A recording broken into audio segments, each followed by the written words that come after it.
Bonjour, bienvenue à l'émission Un peu, beaucoup, passionnément. Aujourd'hui, je reçois Sophie Chabot, une passionnée pour les arts, une photographe et aussi très impliquée dans les activités communautaires. Sophie Chabot, bonjour. Bonjour. Alors, Sophie, tu es une femme qui, depuis plusieurs années, vogue dans le domaine des arts, notamment comme photographe. Mais auparavant, tu avais une autre profession, C'était d'être infirmière communautaire. Parle-nous-en un peu. Bien, j'ai été infirmière ça a été ma première formation, en fait, comme infirmière.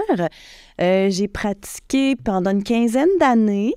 Et c'est parallèlement à ça là, que j'ai commencé à développer prendre des cours de photo, développer des photos argentiques en noir et blanc dans le temps, parce que c'était il y a presque 20 ans déjà, là, 25 ans. Donc, voilà, fait que j'ai commencé ma pratique de développement de photos en parallèle avec ce métier-là d'infirmière que je faisais.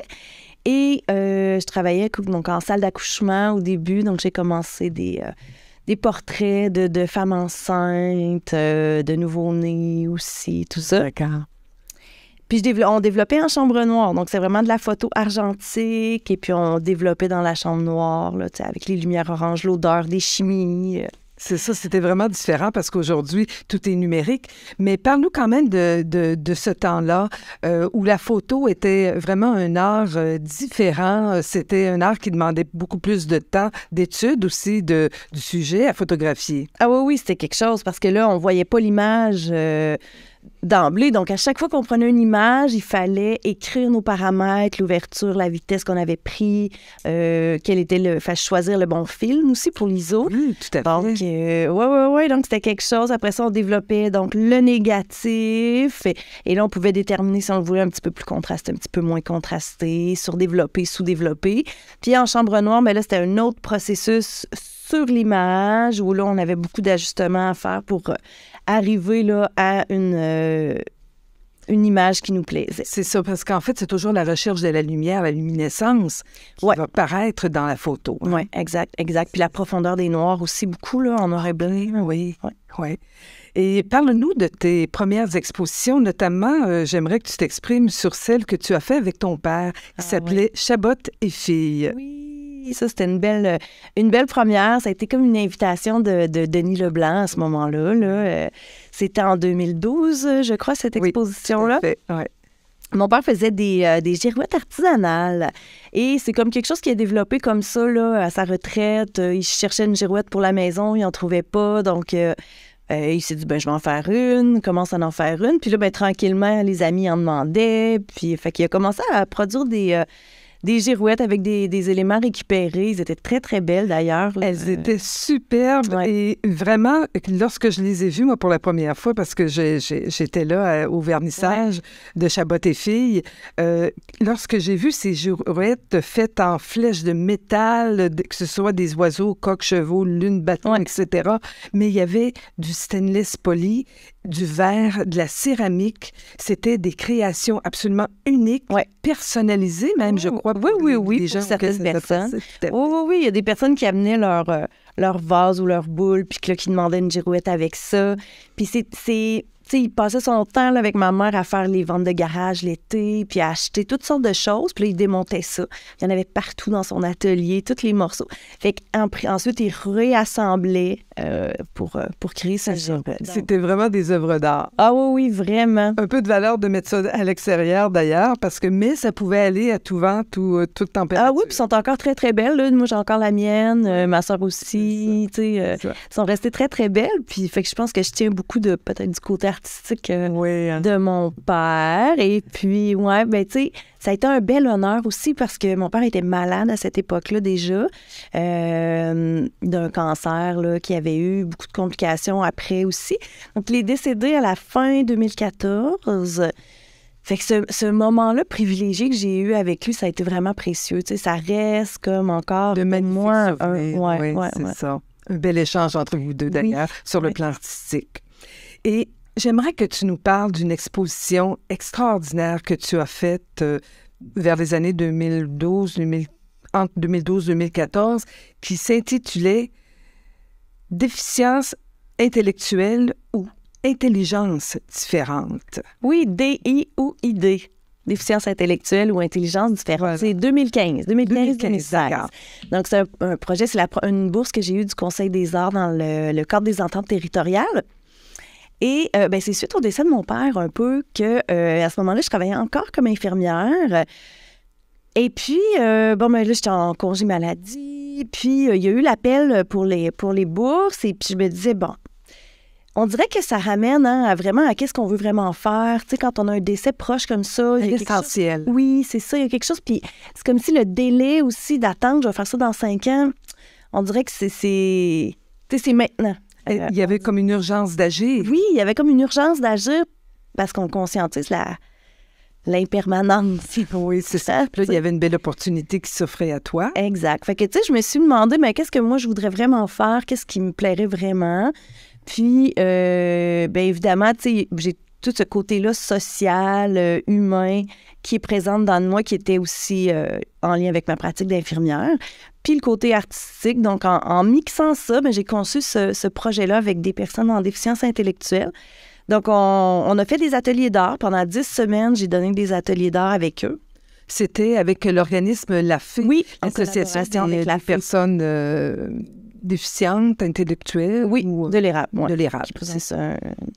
Et ça a été vraiment riche là, comme expérience. Puis c'est comme si la conclusion, ça a été beaucoup que ils n'ont pas de filtre. Hein? C'est des gens qui, tu sais, on les considère comme différents, mais au fond, sont très, très authentiques. Tout à fait. Tous les filtres sociaux que nous, on se met par-dessus nous pour dire « Ah non, ça, je peux pas. Ah non, ça, j'ai pas le droit. » Eux, ils les ont pas, ces filtres-là. Ils abattent les interdits. Exact, c'est ça. Ça fait d'eux des personnes vraiment transparentes. Tout à fait. Ça fait pas, ils aiment ça, ils aiment pas ça. Tu sais, on le sait, puis c'est correct comme ça.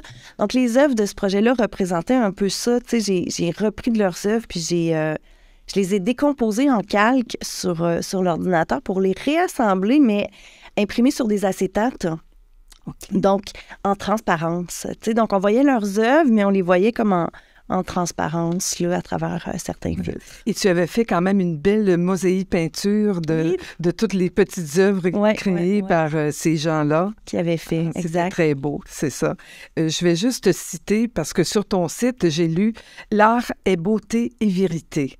Transcender la déficience, aller au-delà des différences. Et c'est vraiment ce que tu as fait avec ce projet. Oui, c'était vraiment ça l'objectif. Alors, on va en présenter un extrait.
Alors, Sophie, tu peux nous parler aussi de d'autres projets qui se sont passés au cours des dernières années, Portes qui parlent, Vivant et d'autres expositions. Les Portes qui parlent, ça, c'était un beau projet. C'est un projet qu'on a importé à Victoriaville, en fait, qui existe en Europe, en France depuis presque 20 ans, qui est à Montréal aussi depuis plus d'une dizaine d'années. Puis là, on a comme amené ce concept-là à Victoriaville. Donc, mais c'est un super beau concept où on transforme une rue en galerie d'art, dans le fond. Donc, les artistes exposent chez des résidents, sur leur terrain, sur leur balcon, dans leurs fenêtres. Donc, c'est pour ça qu'on appelle ça les fenêtres qui parlent. Donc, c'est un jumelage entre des artistes et des résidents. Donc, très, très bel échange qui se produit entre les artistes et un résident. Ça a été fait à Victoriaville, ce projet-là, pendant 3-4 ans.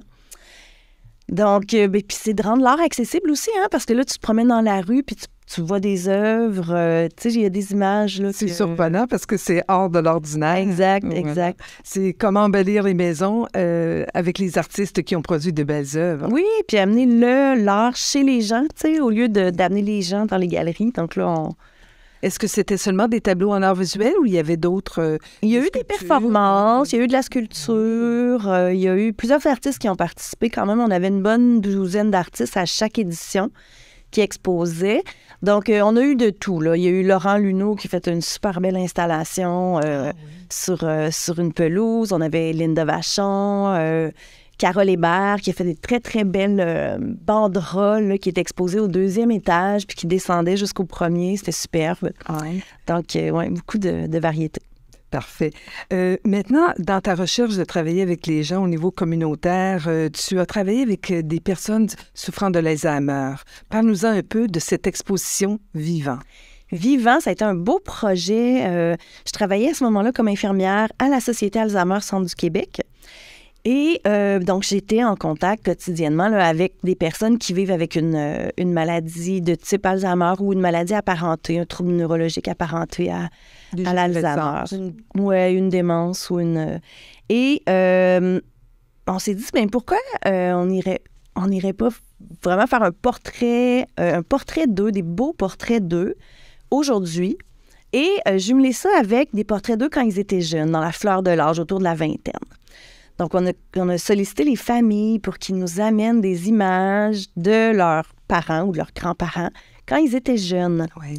Et là, donc, on peut le voir sur mon site web. On a vraiment la juxtaposition, donc, des portraits d'aujourd'hui puis des portraits de jeunesse de ces personnes-là. Et c'est comme si, en tant qu'infirmière, là, j'ai fait beaucoup de CHSLD. J'ai travaillé beaucoup en CHSLD. Puis c'était arrivé une fois, on avait une dame qui avait mis une photo d'elle sur sa porte de chambre.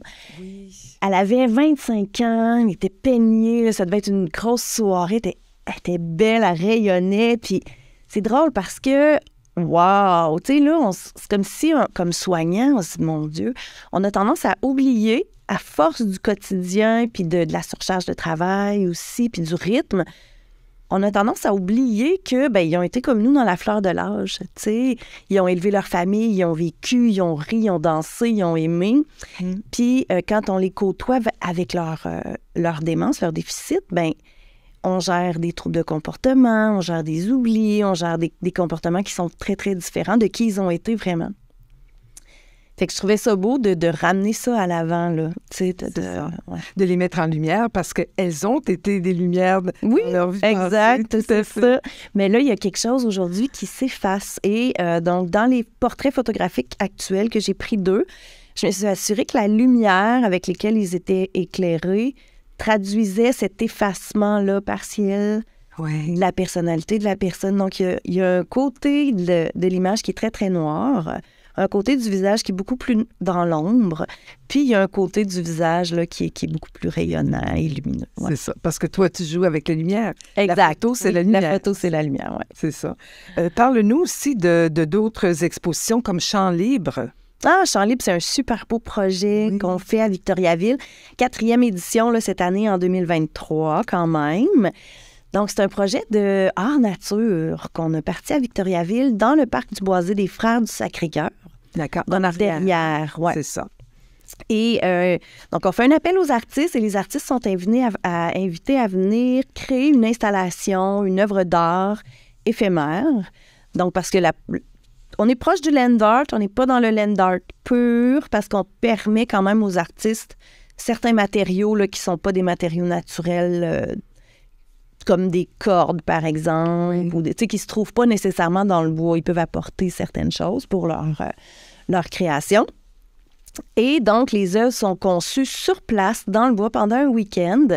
Et le public est invité donc à se présenter, à venir voir les artistes en création, en construction de leur œuvre. Puis ça reste là pendant un bon 2 mois presque. Puis après ça, les artistes... Donc, c'était en période estivale à ce moment-là.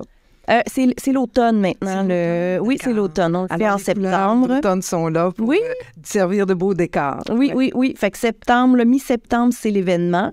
Puis après ça, octobre, on démonte en début novembre. Là. D'accord.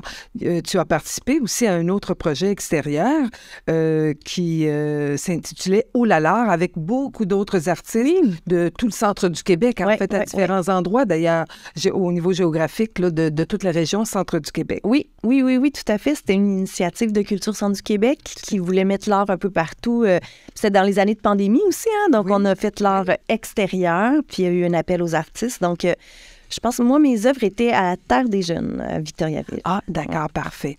Tu es toujours en quête de créativité. Alors, tu dois avoir des projets en cours ou pour bientôt? Oui, tout à fait. Plusieurs. C'est quelques mots? Plusieurs projets en cours. Donc, les prochains projets...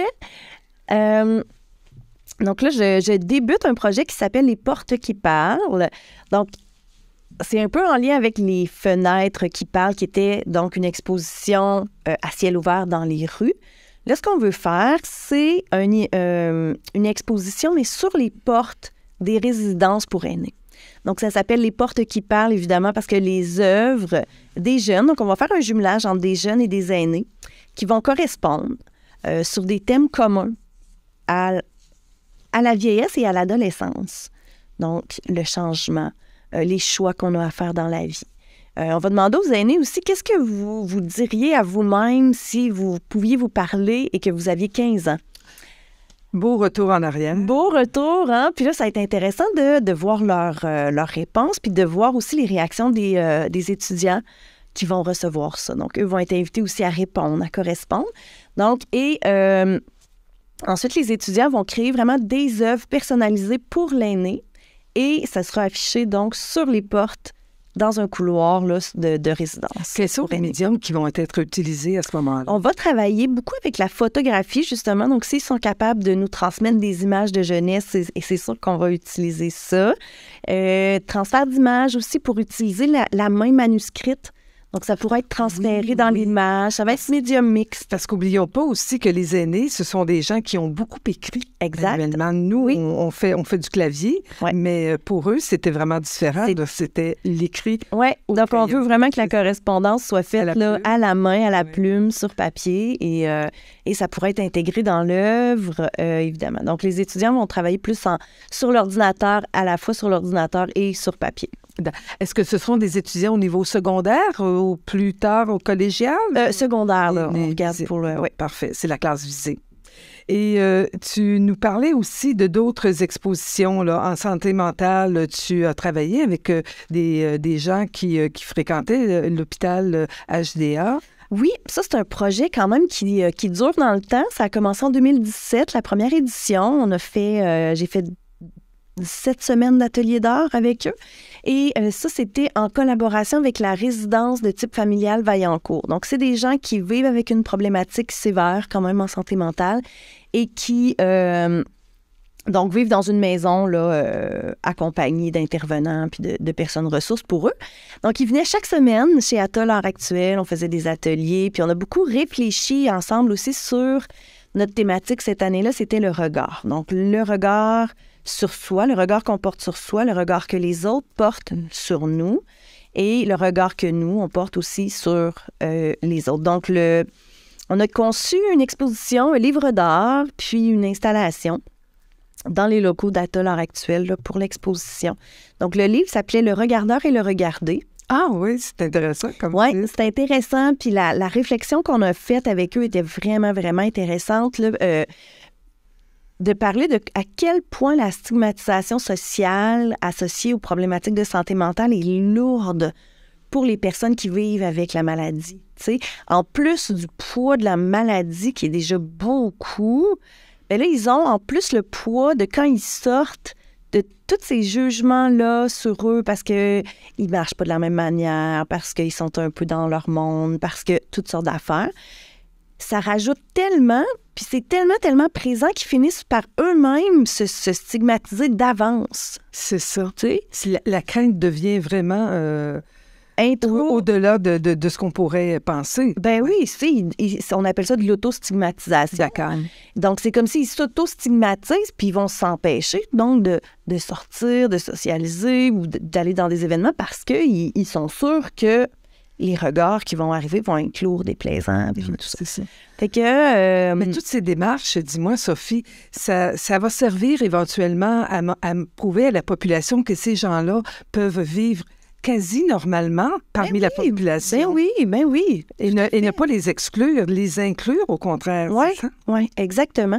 Tu sais, c'est beaucoup de l'inclusion sociale, là, tu sais, qui est par le bienfait de la création dans nos ateliers. Tu sais, là, ils expérimentent les bienfaits de la création.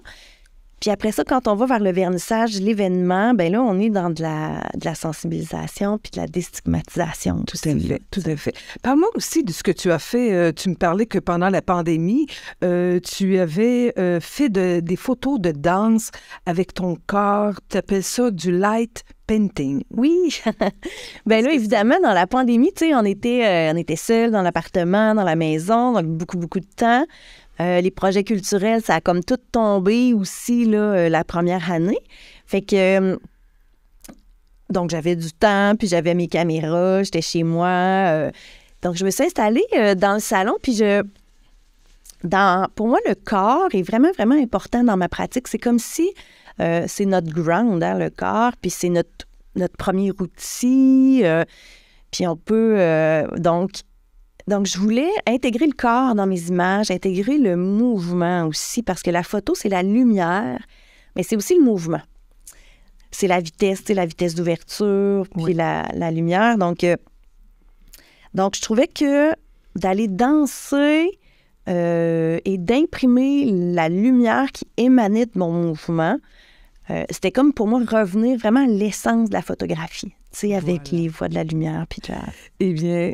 Sophie, tu es une personne vraiment lumineuse et on va conserver des traces lumineuses de toi aussi. Je te cite, « La photographie me permet de saisir des fragments d'éternité, de fixer l'invisible à l'œil nu et de conserver des traces lumineuses de ces instants évanescents. » Alors, pour le mot de la fin, veux-tu t'adresser à la population? Oui, bien, j'invite les gens à me suivre sur les réseaux sociaux. Donc, je suis sur Facebook, sur Instagram et j'ai mon site web aussi que vous pouvez visiter pour en savoir davantage là, sur mes différents projets. Donc, sophiechabot.com. Merci beaucoup, Sophie.